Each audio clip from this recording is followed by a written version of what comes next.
Have you ever asked the question, what are all of these cards? Do you know what the terms base, rookie, short print, relic, parallel, numbered card, do you know what those mean? If you don't, relax. In this 12-minute video, I'm going to give you a full breakdown on all the different types of cards that you will collect in this amazing hobby. So you will never have to feel stupid or lost or confused again. So let's get into it.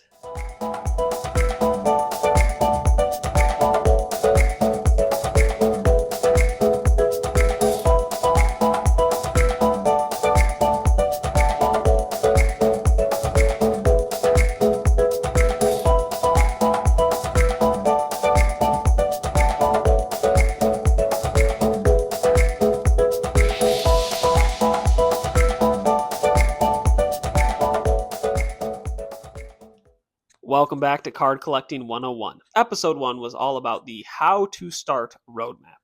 If you missed it, go ahead and watch it. It's linked below.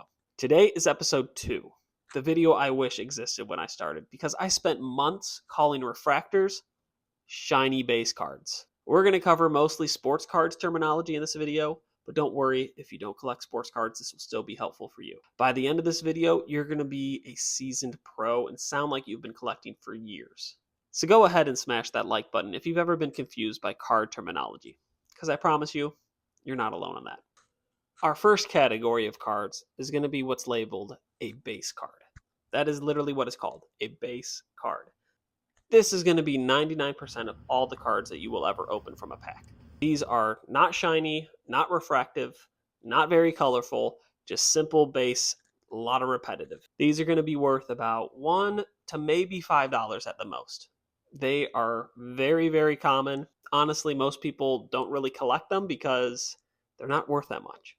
Our second type of card is what we call a rookie card.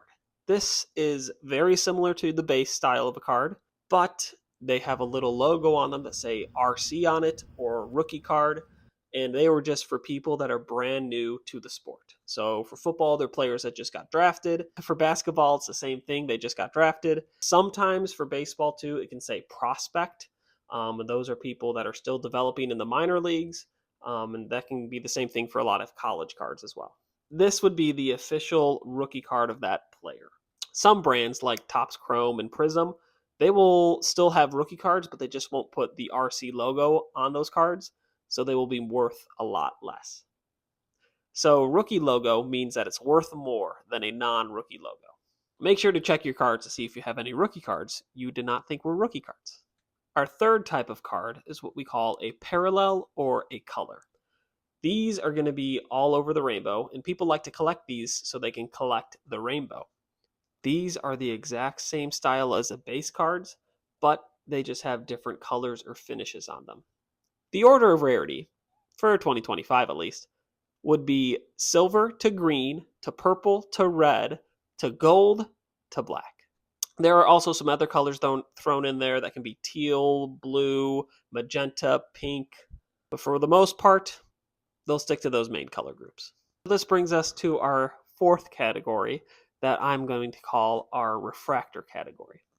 The refractor card is one that looks very, very shiny and very, very distinct from all the other types of cards. It will just look like you're looking at the back of a CD. And if you don't know what a CD is, I'm sorry, I'm probably dating myself there. Usually these types of cards have the words refractor or prism on the back of them. These can have all the different colors in the base set, but usually those refractor ones are numbered, so they are a lot more rare. So the rarity of this would go a regular refractor to an X-fractor to a speckled to a super refractor, which is very, very rare and looks like a gold shiny orb on it. These cards are medium rarity. They are more common than people think, but they are still really good for collectors, so hold on to them and sell them if you can. Our next card is what's called an insert card. And these just look completely different from the normal base type of a card in the set. So these will look very, very different, very distinct. They will stick out like a sore thumb. For example, the 2025 Score Football had a select insert card, which was called the Men of Canton. These cards could be numbered, but a lot of them were just base styles. Notice how they don't look anything like the normal score type of a card. They are just an insert. Distinct, they're different, they're unique. They want to change up the pace while you're opening packs. But more often than not, these can just be lumped in with base cards. So now let's talk about some of the more rare type of cards you can get. The SPs, the SSPs, and the USSPs. They all stand for short print, super short print, and ultra super short print. So these would be your Kabooms, your downtowns, your uptowns. They are rare inserts that look completely different, and collectors love them. They are so rare that people will pay thousands of dollars for cards. Most of these style of cards will be refractors or prisms, with some of them being really low print numbered cards, like the Kabooms that are green. Those are just very, very rare. And they also have gold downtowns, which are very rare. These cards are very valuable and worth so much money. If you have one, I would suggest selling it so you can continue collecting. Number 7 is going to be your numbered cards. So these can range from literally like numbered up to 500 all the way down to number 1. These are going to be very, very rare, low print cards.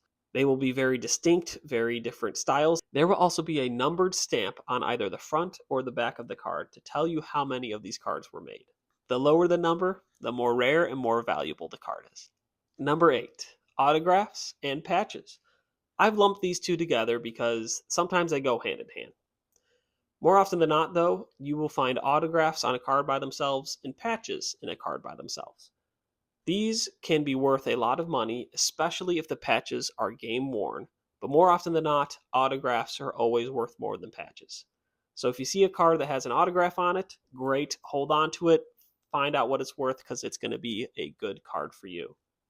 Normally, if there's a card that has an on-card autograph, it is going to be worth more than what they have for a sticker autograph.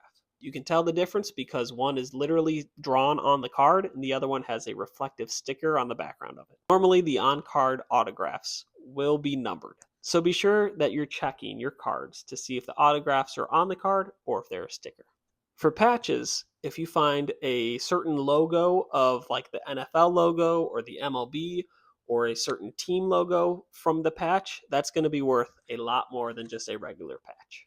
Number 9 is what we're going to categorize as the one of ones. This is the only copy of that card that exists in the world. They are super rare, very hard to find. I personally have never pulled one before. They are what makes the hobby worth it.